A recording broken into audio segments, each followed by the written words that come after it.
Hi hello வணக்கம் நண்பர்களே. இப்போ பார்த்தீங்க அப்படின்னா நம்ம காம்பவுண்ட் இன்ட்ரெஸ்ட்டில் 7th சம் செய்கிறோம். இது வந்து கொஷின் நம்பர் 7 என்ன அப்படின்னு பார்த்தீங்கன்னா, ரூபாய் 15,625க்கு ஆண்டு வட்டி 8% எனில் 3 ஆண்டுகளுக்கு கூட்டு வட்டி காண்க அப்படின்னு சொல்லி கேட்குறாங்க. இப்போ நம்ம ஃபஸ்ட்டு ஃபார்முலா என்ன அப்படின்னு பார்த்தீங்கன்னா, A is equal to P into 1 plus R by 100 power n. இதில் நம்ம சப்ஸ்டியூஷன் தான் பண்ண போகிறோம் டேரெக்டாக. பிரின்சிபல் என்ன கொடுத்துருக்காங்க அப்படின்னா 15,625 1 + ஆறுங்கிறது 8% கொடுத்துருக்காங்க. பவர் வந்து கேட்டிங்கன்னா 3 வருஷம் கொடுத்துருக்காங்க. ஸோ நம்ம அப்படியே அதை இது பண்ணலாம். 15,625 இது வந்து பார்த்தீங்க அப்படின்னா ஃபோர் டேபிள் அடிக்கலாம். 4 டேபிள் அடித்தா அது 25 டைம்ஸ், இது 2 டைம்ஸ். இப்போ இது வந்து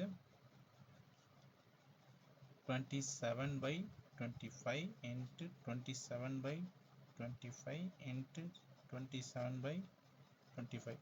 ஏன் 3 டைம்ஸ் போட்டிருக்கோம்னா பவர் வந்து 3 போட்டிருக்கோம், அதனால தான். இப்போ நம்ம இதை அடித்து கொடுக்கலாம். அடித்து கொடுத்தோம் அப்படின்னா 25ஆல் இந்த 15,625 அடித்து கொடுத்தோம் அப்படின்னா இது 625 டைம்ஸ் இருக்கும்.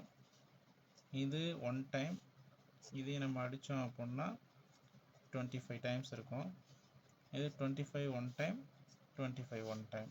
ஸோ பேலன்ஸ் இருக்கிறது என்ன அப்படின்னு பார்த்தீங்கன்னா 27 கியூப், அதாவது 27 தான் இருக்குது. ஸோ 27 into 27 27ன்றது வந்து என்ன அப்படின்னு பார்த்தீங்க அப்படின்னா 19,683 இதுதான். இப்போ நமக்கு வந்து இது வந்து அமௌண்ட்டு. ஸோ நம்ம வந்து காம்பவுண்ட் இன்ட்ரெஸ்ட் கண்டுபிடிக்கணும் அப்படின்னா இந்த அமௌண்ட்லேருந்து பிரின்சிபலை லெஸ் பண்ணணும். லெஸ் பண்ணால் அப்படின்னா 19,683 மைனஸ் 15,625. இப்போ ஆன்சர் என்ன அப்படின்னு பார்த்தீங்க அப்படின்னா 4,058. இதுதான் நமக்கான ஆன்சர். ஆன்சர் எதில் இருக்குன்னு பார்த்தீங்கன்னா ஆப்ஷன் ஏ. இதுதான் நமக்கான காம்பவுண்ட் இன்ட்ரெஸ்ட்.